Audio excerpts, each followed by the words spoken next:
Ahoy, my friends, Ryder here, and welcome back to another Final Fantasy VII Ever Crisis video. Today, I'm going to be jumping into the new Sephiroth and Lucia banner and giving you guys my thoughts on whether or not it is a to pull or not to pull banner. So that being said, let's jump over to the draw.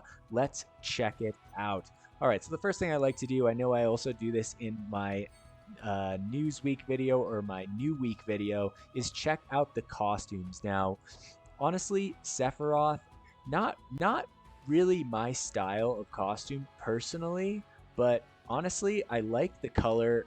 I like the colors on it. I like the blue, like the azure blue.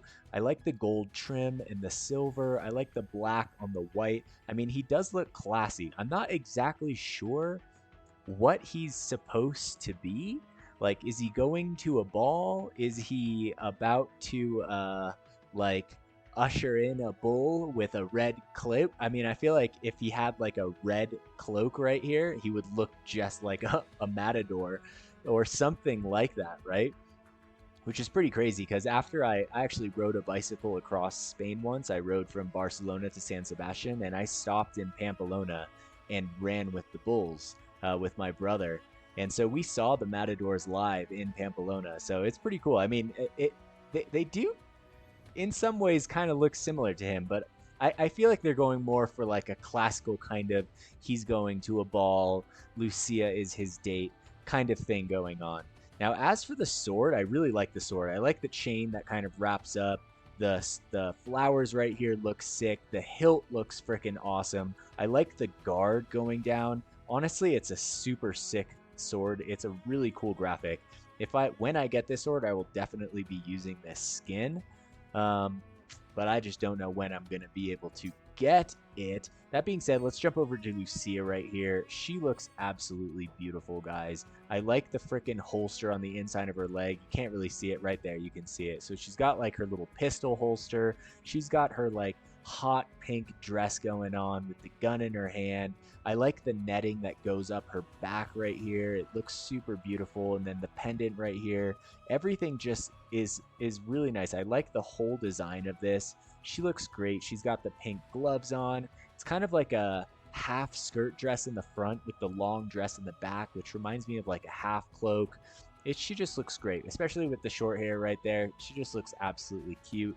The choker coming around into like a necklace right here. She looks awesome, guys. Let's be real. Also, she has a little like, I don't know what you would call that. I don't know what this is called. Ladies, help me here. It's not a tiara. It's a thing for the hair. But also, it looks like she even has some earrings. I can't scroll in much further than that. She's wearing one. Honestly, the costume looks amazing, guys. For all you Lucia fans out there, this is one of the best ones she's ever had in the game, if not the best one. Not just in terms of like aesthetically, but like, let's be real, the costume itself is absolutely fire. So that being said, let's take a look at the animations really quick. So we'll see Sephiroth's first right here. All right, so his is pretty simple, nothing extraordinary. Let's look at Lucia's. I like how she has like a freaking laser scope on hers right there, and then it like opens up into like an absolute machine gun going on. Look at this right here. Yeah, it's pretty sick. I think it's actually really cool. I think that she definitely takes the prize on this banner aesthetically and, gear wise, efficiency wise. I mean, Sephiroth's is cool. Let's go ahead and actually dive in and check this out. So let's jump in here and let's actually start with his costume. All right, so here we have the dark attire. The first R ability is Magic Ward. This is going to give him HP plus 5% and magic defense plus 15%. These kind of R abilities are becoming more and more common by the day. So I really think when the anniversary comes out, we're going to start getting some really beefy R abilities on the costumes. Like I'm thinking maybe HP 10% and magic physical defense plus 15%, something crazy like that, right? It is the anniversary. And then on top of that, we're also going to have an Earthblade Arcanum. So this is very similar to his ice costume that just came out. So Sephiroth is really getting a lot of these kind of high damage Imperial weapons, which, don't get me wrong, are really good. I'm a little disappointed that Sephiroth was not really viable in the EX2 fight, especially because Tempest just came out. It would have been cool to use it. I mean, I don't even have it. I'm just talking for all you guys out there that do. But all in all, pretty solid all-around banner for Sephiroth right here, especially for his costume. Now, diving into his weapon, let's take a look at this base 5-star level 120. It is a magic-focused weapon. It is going to have 281 base magic attack. The attack is called, or the command ability is called Sand Splitter, 4 ATB cost. It's going to deal 440% magic earth damage at base 5-star right here. And when caster's HP is 50% or more, it does an Earth Imperil, right? It is going to start at mid and go to high on the second cast, so even a single copy of this weapon is going to be pretty effective. And the R abilities are going to be Magic Attack 30, Earth Potency 12 at base level. Now let's look at the support materia. Here we have double magic ability damage plus 20%, always solid, and a triangle sigil boost, always solid. All right, now if we take this thing up to OB6, all right, the damage is going to jump to 620%, which I believe is almost max. All right, it's still going to have the HP threshold kind of factor in there, and it is going to immediately imperil to high. So this is a weapon you would want to take to high or to OB6 for sure. But having it at base 5-star is definitely going to be viable. All right, the R abilities for magic attack will jump to 40, Earth Potency to 27. Now, if we take this to OB10, it's going to go from 620% to 700% magic earth damage. It is going to stay at high. Magic attack will go to 46, Earth Potency to 39. So nothing crazy here. We aren't seeing that 62 magic attack. So overall, I would give this weapon an A, but not quite an S. It is very solid. And I did call this. We knew that there was going to be a character getting an Earth Imperil weapon in the game because DPS don't want to be doing their own imperiling, right? So for anyone who pulled Vincent, just having a single copy of this weapon is going to be super, super helpful, I think, in the future for a lot of things. Now, the question is, do you pull on the banner? Because this is going to be wishlistable later on. You could get it with a weapon voucher ticket, lots of different things like that. And I'm going to get to that as we go. But all in all, I like the aesthetic of the sword. The sword is going to be great. We know it's going to be viable in the future. It has good damage. So let's go ahead and jump over and look at the next stuff. So let's look at Lucia's here. Let's start with the costume, guys. The costume is pretty damn insane. Now, the first one is boost poison resist. So this is something we have not seen so far in the game. It is going to give boost poison resist plus 15, which is going to give you 100% poison resistance. Now, for poison resist, we do have healing Asuna poison, right? So we can heal poison, but I'm guessing that they're going to give us some kind of mechanic going on where this costume is really going to come in handy. Now, is it niche? For sure. It's going to be niche. It's going to have its moment to shine. It's definitely going to play out its part in the future. But, you know, poison resist is very specific. I would have liked to see, you know, maybe something different. It depends on what's coming in the game so far. But it is really good, and it is the first R ability of its kind. Now, not only does she get one new R ability, she gets two new R abilities, guys. So the second one is going to be Alluring Ploy.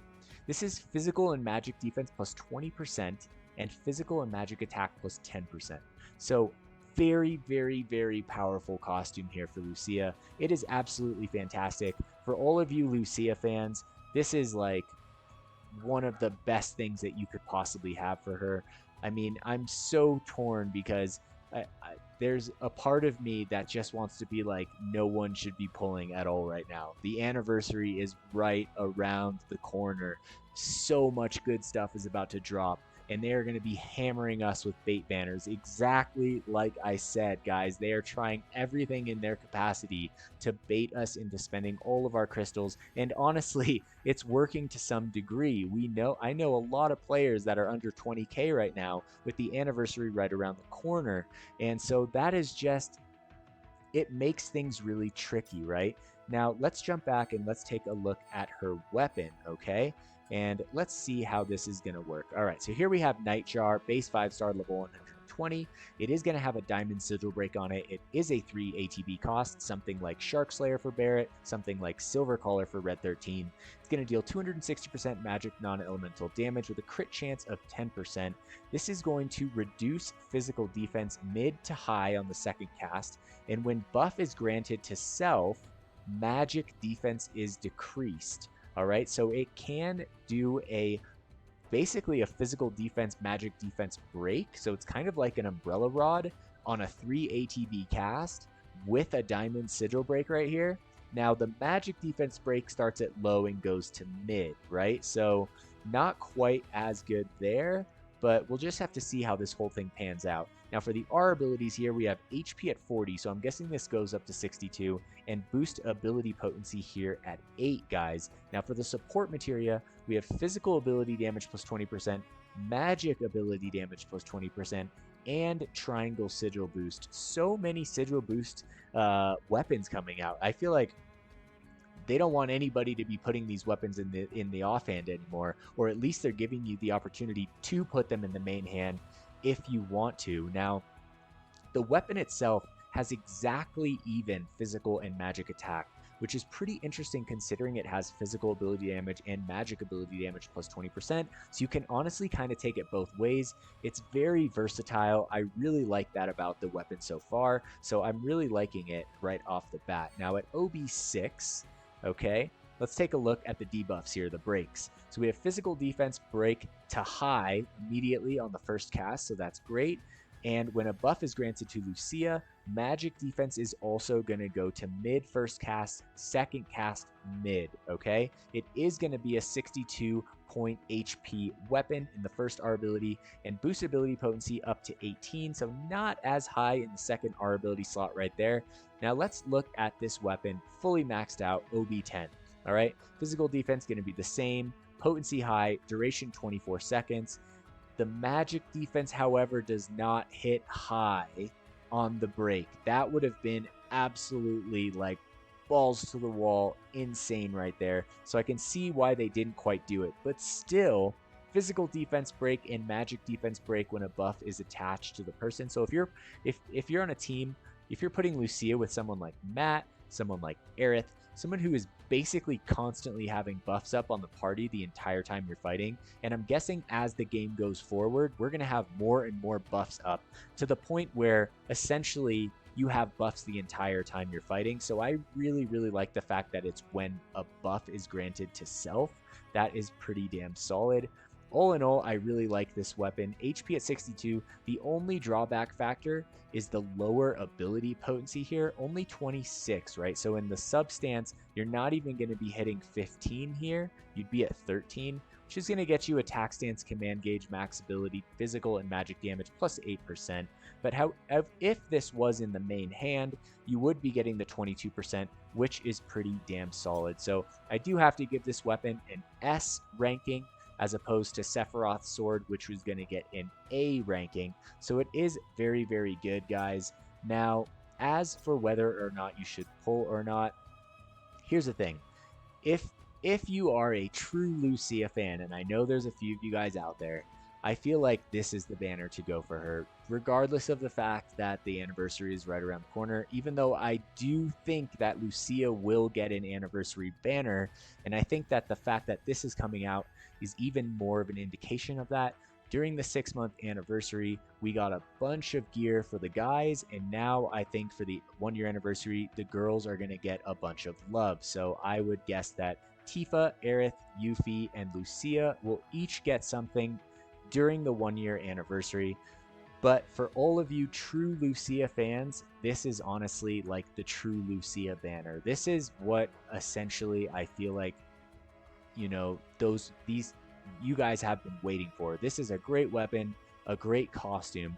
However, you need to take into consideration that, let's say if you had the amount of crystals that I have, 50k, right? You got to assume that if you're going on a banner, you're going to drop 30k, right? I just play for worst case scenario. I know 36k is worst case scenario. It's super, super rare, but like, I guess it could happen. So imagine 30 to 36, right? So let's say that I was going to pull on this. If I were to drop 30k, I'd be at 25k crystals, right? Which basically means that have enough for one stamp card at the very beginning of the 1 year anniversary, maybe two by the time it's done. And we know how impactful these anniversary banners are going to be to the game. So for me, I think that if you truly love Lucia as a character, then it's a great banner to go for. Just keep in mind, guys, that the anniversary is going to hit fast and it's going to hit hard. For anyone else who's not a true Lucia fan, who's on the fence, who's wondering, it is a great costume, it is a great weapon. The weapon is wishlistable. That's what I'm going to be doing in the future. I might do one single pull and hope to get a copy of it and then just use weapon parts to hit it base 5-star so that I could use it. But I probably won't even do that because I feel like I'm already under where I want to be for the anniversary itself. So at this point in time, guys, I honestly can't recommend people to be pulling on these banners unless you are currently sitting above 100k crystals, because honestly, I would say if I were to be going, the amount of crystals that I would want to be going into the anniversary with would be like 150k. That's what I would feel comfortable with going into the anniversary, right? So I'm at a third of that right now, and I know not very many players have that currently. So that's why I named my original New Week video, which I'm sure you guys have seen, a mega pre-anniversary bait banner, which I think this is. Now, a bait doesn't necessarily, it typically means that the banner is good, right? But this is meant to make us drop our crystals early so that by the time the anniversary comes, we are forced or very pressured to spend on the game, which is exactly what they want. And I'm guessing, guys, this is just going to get worse. So next week, we're going to get another banner that's going to be equally as good all the way up until the point the anniversary is here. Like, that's what I'm expecting. I'm fully expecting Cloud to get a non-limited banner literally right before the anniversary, because that, in my opinion, would be the ultimate bait, would be to drop a non-limited Cloud banner, especially since he hasn't gotten one since Sky Splitter all the way back in January. He's only had limited banners since then, which is absolutely blows my mind. But anyway, guys, that being said, that is going to conclude my video for the day. I know I didn't really take so much of a stance on it, but the thing is, you guys have to make these choices for your own individual accounts. All of you guys have different things, different setups, different gear, different costumes, different amount of crystals, different likes and dislikes in the game. So just based on what I said, I hope that this helps you guys move forward towards this. If you love Lucia, I think, you got to go with that love. If you're not an ultra Lucia fan, I would say do not pull unless you are over 100k crystals. I know the costume is going to be great. I know it's going to have great viability in the future, but is this costume better than the anniversary costumes? And I can almost declaratively say with absolute certainty that it is not going to be better than the anniversary costumes, and that it's going to be better to wait. So that being said, I hope you guys enjoyed this video today. I hope it was helpful to you guys, and if it was, please don't forget to drop a like, subscribe to the channel for more Final Fantasy VII Ever Crisis content. I will catch you guys on the next one. Have a wonderful night, take care, and peace.